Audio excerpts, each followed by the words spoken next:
Hi, everyone, and thank you for being here. And thank you to the Middle East Policy Council for organizing, I think, a very timely discussion on these phenomena. I'm going to focus my remarks on the Maghreb region of North Africa. Interestingly, to me, these days, historically, the Maghreb has been considered to be at the fringe of the Arab world, but in many ways, its experience has presaged wider dynamics in the region, showing some truth to the sort of analytic concept of an Arab world, and clearly demonstrating that populations in the central Middle East are also watching what goes on in these countries.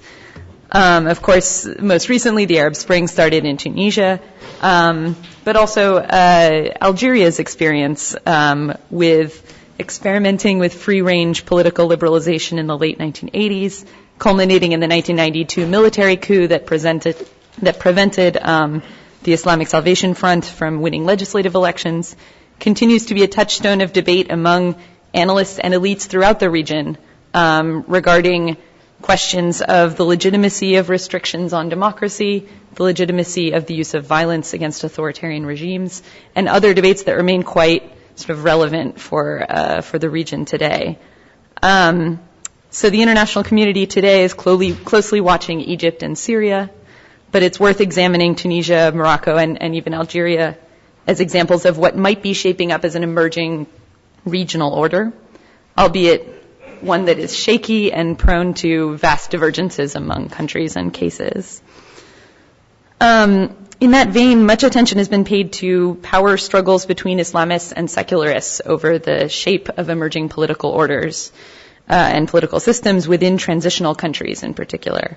This dynamic is particularly notable in Tunisia, which has a long history of liberal secularism, and where the ban on Islamist groups under the former regime, under President Ben Ali, was most exhaustively maintained. However, I think less attention to date has been paid to dynamics of competition within and among emergent Islamist groups, and I use Islamist just because it's a convenient term. I agree with what's been said about sort of the analytic usefulness of this concept. And in fact, these parties do not refer to themselves as Islamist groups, so we should wonder sort of what we should be calling them and how to deal with this. In any case, after giving a brief overview of where we are today in Tunisia and Morocco, I'm going to speak a little bit to these emerging dynamics within and among Islamist organizations. With regard to Tunisia, the results of the Constituent Assembly elections in October 2011 confirmed the rise of the moderate Islamist party, Al-Nahda, which was founded in the early 1980s by Rashid Ghannouchi, who's mentioned, and Abdel Fattah Mourou. Al-Nahda won a strong plurality of seats, about 41%, and their share of the vote was more than the next 8 parties combined, i.e. almost every other party that won at least one seat. Al-Nahda has formed a coalition with 2 center-left secular parties whose own strong electoral performance compared to more stringent secular parties seemed partly to stem from the fact that each had signaled a willingness to work with the Islamists. As Tunisia seeks to remake its political system and to find a new consensus among elites about the rules of the political game, Al-Nahda has therefore found itself at the center of emerging debates over religion, state, and identity. Al-Nahda leaders portray themselves as moderates who espouse democratic participation, support the separation of religion and state, oppose religious extremism, and seek to preserve and expand even women's freedoms. A major test of these promises came to pass recently with the debate within the party over whether to reference Sharia in the constitutional draft. And indeed, the party decided in the end to overrule its own parliamentarians and not refer to Sharia. Secularist detractors accuse the party, however, of a double discourse, i.e. of displaying moderation in order to enter government, but with the intention of gradually introducing more restrictive laws and institutions. And whether those fears come to play out, I think, has yet to be seen. In Morocco, unlike in Tunisia, the political system has largely remained in place. A new constitution adopted in 2011 amid a surge in domestic protests led by a youth group calling itself the February 20th movement does not represent a radical shift in Moroccan politics. Instead, it upholds the monarchy's preeminent role in political decision-making. However, it might provide a basis for greater power sharing negotiated among elites between the monarchy and elected officials. The moderate Islamist Justice and Development Party, PJD, also known as Al-Misbah or the Beacon, won a plurality of seats in early legislative elections held in November and is currently leading the government for the first time in a coalition with nationalist and leftist parties. Unlike in Tunisia, the boundaries of the PJD's authorities are more restricted due to the monarchy's continued role.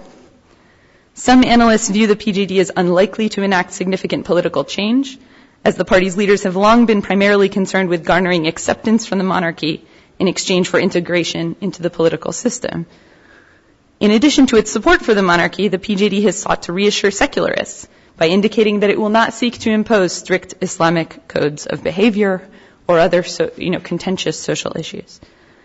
At the same time, as a constituent-driven party, unlike a lot of political parties in Morocco, the PJD may have electoral incentives to challenge the monarchy, if mostly behind closed doors, over issues such as authority over state appointments, oversight of the economy, and the fight against corruption. So in both countries, Islamist parties have found themselves at the helm of government in a time of political uncertainty and great economic hardship. They're also contending with a new form of political debate and a new emerging political sphere that was described by John, that involves a new and sort of very different dynamic of popular oversight of public administration, which did not used to exist. In the case of Tunisia, Al-Nahda wasn't even able to exist within Tunisia at all for nearly 2 decades. The leadership was either in prison or abroad. In the case of Morocco, the PJD has had more time within the system, albeit in the opposition, to forge shared policy positions within the party, but is still finding its way within this new role. In both cases, organizations that initially evolved under stringent restrictions and as social and religious movements primarily are now undergoing, and in the case of the PJD, has been undergoing for some time, also arguably in the case of Nahda's exiled leadership, a potentially difficult transition from movements into political parties, subject to pragmatic considerations, compromise, and being blamed when things go wrong. They're grappling with the pragmatic imperatives that have been described by other panelists, as well as perhaps this post-Islamist phenomenon described as well. These parties are therefore now coping with both internal divisions over policy issues such as the role of Sharia, but also potentially over personal backgrounds, those who were in prison versus those who were in exile, generational splits, those who were longtime movement activists versus those who have joined the movement now that they are a viable party, et cetera, and with challenges as well from more conservative Islamist movements, including Salafi groups, which are flexing their muscles in both countries. In Tunisia, there's been much attention to Salafist intimidation of secularist activists, artists, and university professors. This might present an opportunity for Nahda to portray itself as a relatively moderate and to sort of prove that it does diverge from these organizations ideologically. On the other hand, it's also highly problematic for Nahda, and I think that Nahda leaders recognize this quite clearly. It appears, in fact, from the point of view of Salafis, that their efforts to agitate the public space and to influence the public discussion about policy is at least as much aimed at forcing Nahda to make tough decisions between placating secularists and international partners versus retaining greater credibility among more conservative population segments, this sort of holier-than-thou phenomenon. This dynamic contributes and has contributed to greater polarization between Islamists and secularists by moving the policy conversation considerably to the right of where Nahda sort of would have preferred to keep it, or considerably toward a more conservative interpretation. And it has further undermined trust among Tunisian elites over the best response to this sometimes violent agitation and sometimes threats to secularist actors. Some Salafi groups in Tunisia have attempted to register as political parties. To date, they remain banned from doing so under a political parties law adopted under the 2011 interim government, while others appear to wish to influence the system mainly through popular mobilization, without actually joining the political sphere as legal actors. And others, of course, as Salafist groups have elsewhere in the region, continue to opt out of politics entirely and sort of are more concerned with personal behavior. Ennahda's approach to date has been focused on negotiation with Salafi groups. Party leaders say that they want to avoid antagonizing Salafis who were repressed for so long under previous regimes, so as to eventually sort of tame them and bring them into the system. And in describing this approach, Ennahda makes a distinction between terrorist actors who might actually be prone to violence and who are not interested in politics versus the sort of more numerous Salafi groups who are holding demonstrations and who are, again, at times threatening, but are to be distinguished ideologically. However, what form this eventual integration will ultimately take is very uncertain, as is the timeline.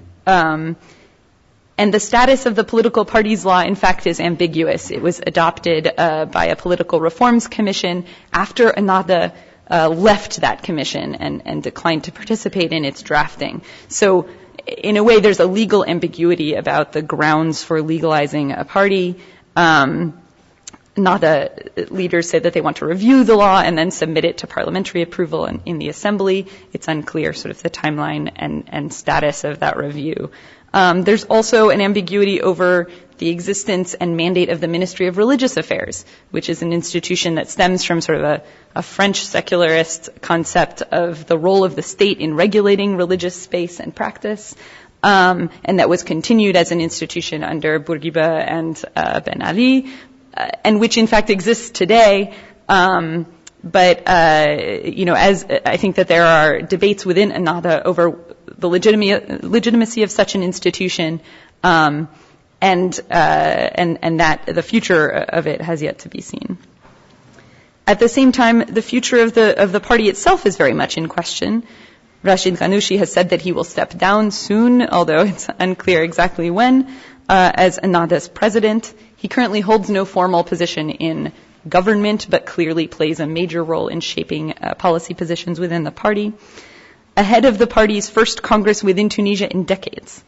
It's unclear who will lead the party after he is gone, particularly ahead of national elections that are currently expected to take place in early 2013. In Morocco, the PJD is struggling to assert its political influence within the government and is primarily focused on the dynamic between the party and the government on the one hand and the monarchy on the other. At the same time, it is undoubtedly warily watching groups such as L'Adl wal Ihsan, the Justice and Charity Organization, which is a massive grassroots Islamist movement led by a charismatic figure, Sheikh Abdeslam Yassin. Yassin does not recognize the legitimacy of the Moroccan monarchy, unlike the PJD, and therefore his movement is formally banned from politics. Not that he has ever sought, in fact, to formally participate in politics, although the movement is tolerated and often flexes its muscles through street demonstrations.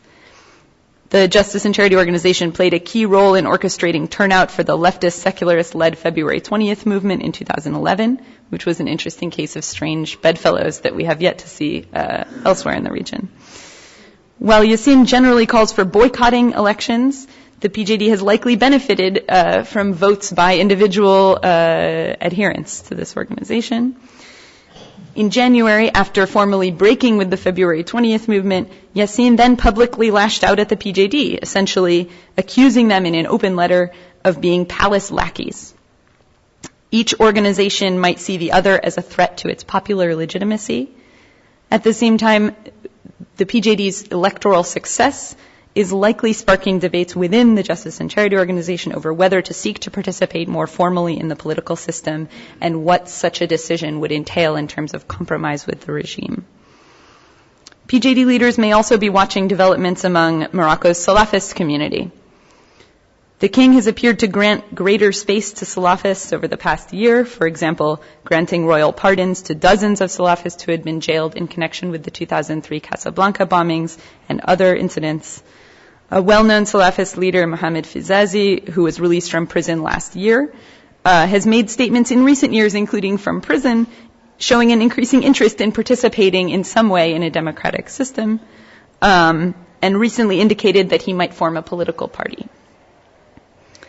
In conclusion, in a rapidly changing region, competition within and among these Islamist groups could be equally, if not more, influential in terms of determining the political path taken and the future shape of Maghreb societies. In some ways, Algeria is already experiencing this, albeit in a very Algerian context. Algerian politics have long been characterized by factionalism within and outside of the government, and since the mid-1990s by efforts to divide and co-opt certain Islamist movements.